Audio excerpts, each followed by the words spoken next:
Good morning, Colorado. Kyle Danielson here, and welcome to Wildcats Canyon. In today's episode, I'm going to one of my favorite spots along the Animas River to do a little bit of prospecting and gold panning. Plus, I'm gonna go back and check out that little mine shaft that you guys saw in the first episode of my YouTube channel. Stick around for my adventure today. You're not gonna wanna miss this.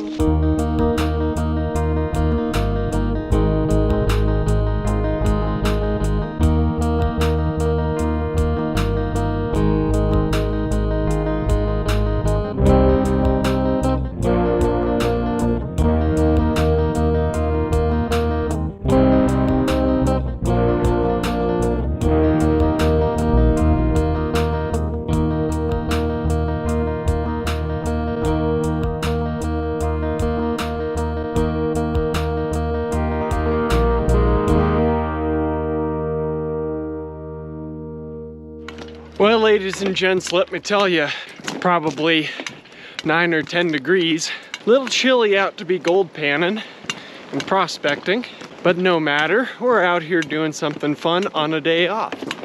Couldn't ask for anything better. I'm out of breath already.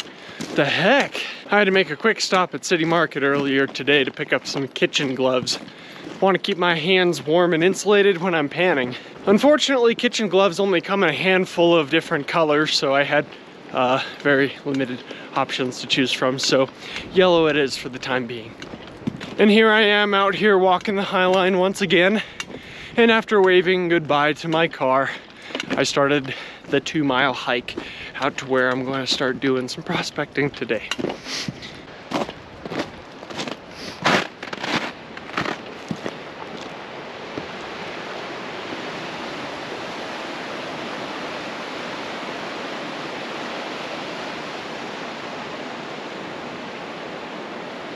Without a doubt, this is my favorite section of the High Line, because when you're riding the train, you can just about look all the way down to the river from the edge of the train. And, well, that's a long ways down, a little over 200 feet. Let's see if I can drop a rock down it.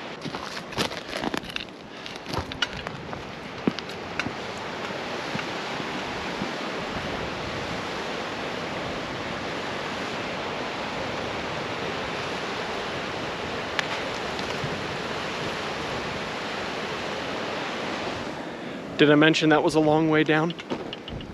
So shortly after milepost 470, there's a little adit over here, a little exploratory adit. Let's see if I can get down in here, oh, without hurting myself.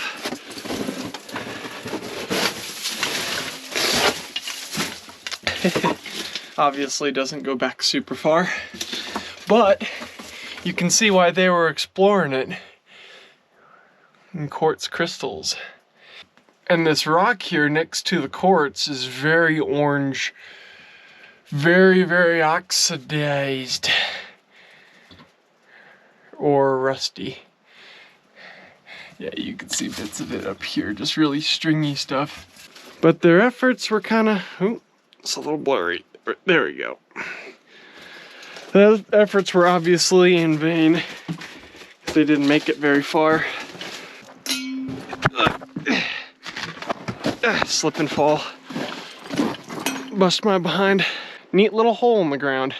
Yeah, you can see that vein structure right there. Volcanic intrusion. All within the granite, which is what you're seeing on the sides there. I was informed by a contact from the maintenance of way department, our track repair department at the railroad, that there would be a work train going up the line today. So I'm gonna try and catch some footage of that as it rolls by. Obviously, the only way to get to this favorite spot of mine is to walk the railroad tracks or get a ride in. Don't walk the railroad tracks. From a railroader to the general public, it's private property, it's dangerous. It's the most surefire way to get yourself caught in a bad spot and get run over by a train. I can't tell you how many times I've been on the maintenance of way crew or out on a train and been actually surprised or scared coming up on someone around a blind corner, and how quickly those feelings of surprise are followed by frustration. Just don't do it! Please!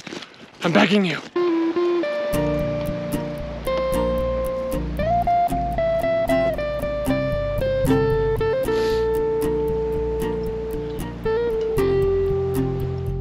Well, it only took me 45 minutes to get out here. It's not too bad, all things considered. But it is only 8:30, so I'd say we got plenty of day to burn.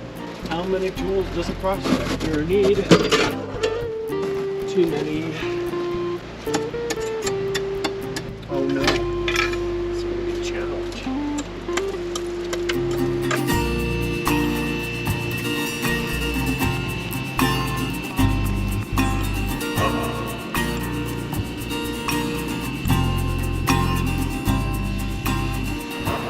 So with it being this cold outside, all the dirt that would usually, ooh, that was the sound of the bird settling. Anyways, with it being this cold outside, all the dirt that would usually be real loose in the sunshine, it's all frozen together. So my job just got a little bit harder. Why did I decide to come out here and do this again? Because in the words of the great Ask Jeff Williams, might make a crazy man out of you. The sun's just now starting to come up. Barely. It's coffee break. It's supposed to get like 45 degrees today. So that'll be nice. Well,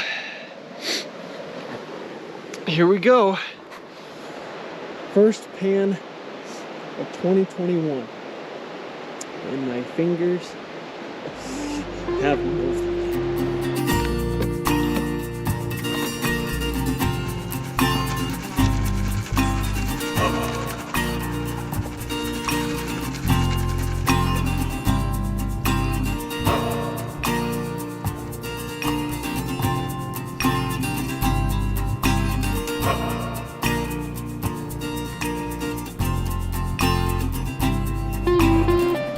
That might be a little fuzzy. Looks like I gotta get a close-up camera or something like that. You can see some very brilliant yellow specks there in the center of the camera. We found our first pieces of gold at 2021. Woohoo! That makes me feel all warm inside despite that I'm shivering a little. Well, nature's not gonna give me a break. Whew. On the way back to the hole, I slipped and dropped my gold pan. And the plastic broke. Oh no. Oh, that sucks. Bummer. So long, Nestwig. You were a good friend of mine.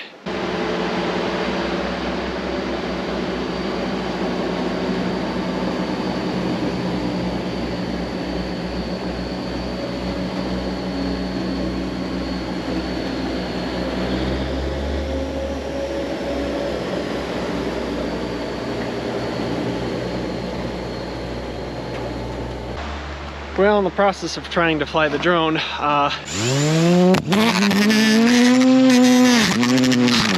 all the propellers broke. Well, 2 out of 4. Is today my day or is it not my day? I haven't a clue. So, I am a madman. So I've decided to cut my losses. Gold panning for today. Temperature outside's too cold. All the plastic things that I have are breaking or are very brittle.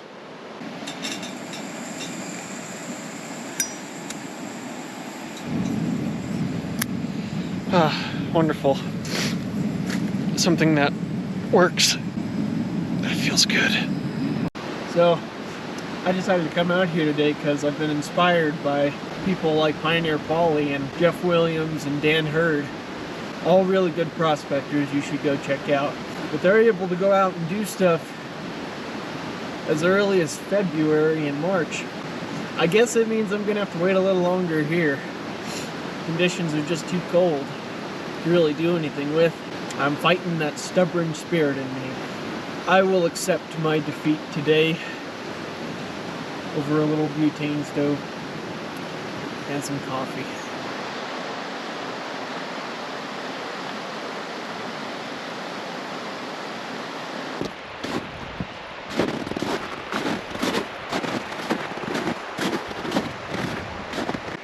The sunshine feels nice.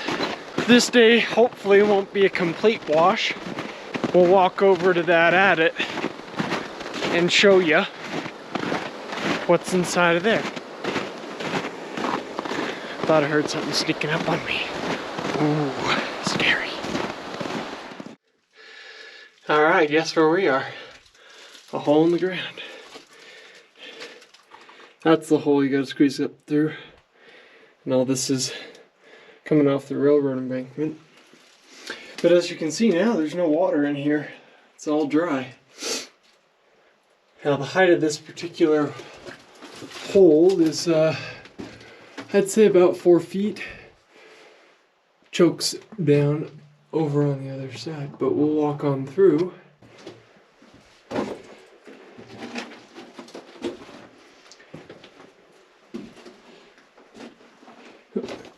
There's a railroad spike down here.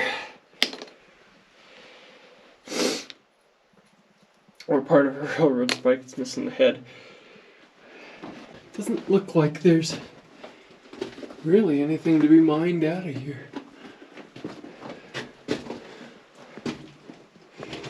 See the flowstone on the ceiling, creating these little stalactites, as well as fingers of flowstone.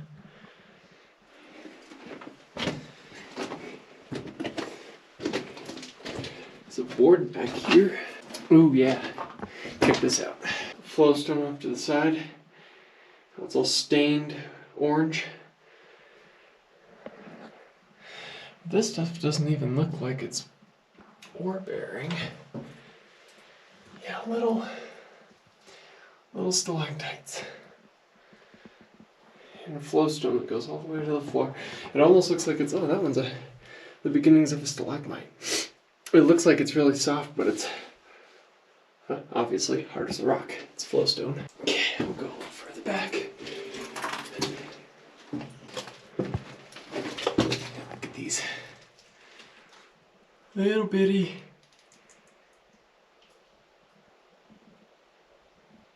stalactites.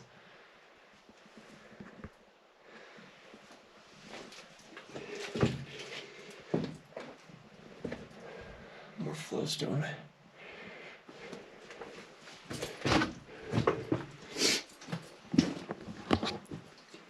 And faces out back here. Faces out. You see the bore holes that they did? There's a couple of them. There's one right here too. And another right there, one there. And there they were facing this out. Well, it feels pretty nice in here. It's probably in the high 30s temperature-wise. No wind, little moisture. Just feels really comfortable in here. Almost feels safe. These little exploratory adits usually followed a quartz vein that ran along the inside of the mountain. Quartz veins bear stuff like silver, copper, gold, and other precious metals. In old mines, you'll see that quartz vein along the back, which is the ceiling of the mine, sometimes along the sides, which are referred to as the ribs of the mine. Could have been copper. I know that there was some copper mines another mile up the way. The old miners and prospectors probably saw this really brilliant quartz vein and went to follow it. The only way that you'll ever know that a quartz vein holds something is to take samples of the rock into an assayer. Nowadays you can do it yourself, but you crush up the ore into fine powder and then you can process it that way, sometimes with a gold pan, but there's always other methods too. So you came out with a 5-gallon bucket which weighs about 45 to 50 pounds. You crushed down all the ore and you came out with 1 gram of, let's just say, gold. From there you calculate how many ounces per ton that would be, and if it was more than 1 ounce per ton, then the vein was worth chasing. If it was anything less, usually the miners just forego it and they move on to the next vein. Nowadays, a lot of hobby miners don't even care about ounces per ton so long as they're finding stuff. I would say that I'm in that same boat when it comes to whether or not I'm going to find something. Because when I'm out here gold panning on a fair weather day, mind you, I'm usually out here just collecting minuscule stuff, something that won't even tip the scale hardly. To me, coming out here and doing the gold prospecting and the gold panning, all that kind of stuff, is my way of getting back in touch with nature, rediscovering what Mother Nature left behind for us. I think that's a really cool thing. It's all part of this grand adventure that is the overarching theme for this channel. And you know, if you like my adventures and that kind of stuff, then you know what to do. Like, subscribe, all that fun stuff. I really do appreciate it. And I'm glad that you're taking time out of your day to come along on this adventure with me, regardless of how successful or unsuccessful they may be. Oof. Well, I think it's about time we get out of this hole so I can go home and spend the rest of the day with my wife.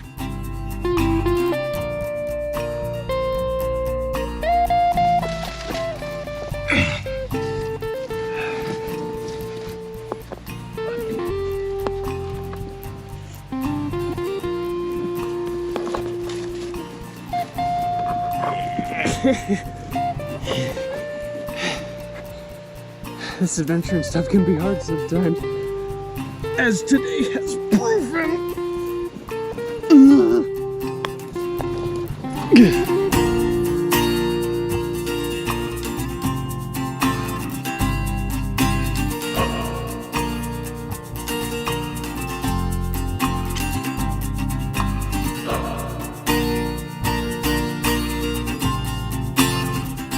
Well, folks, I think today's episode was an exercise in humility and patience. I was able to get out into Mother Nature, a place where I feel pretty darn comfortable being in.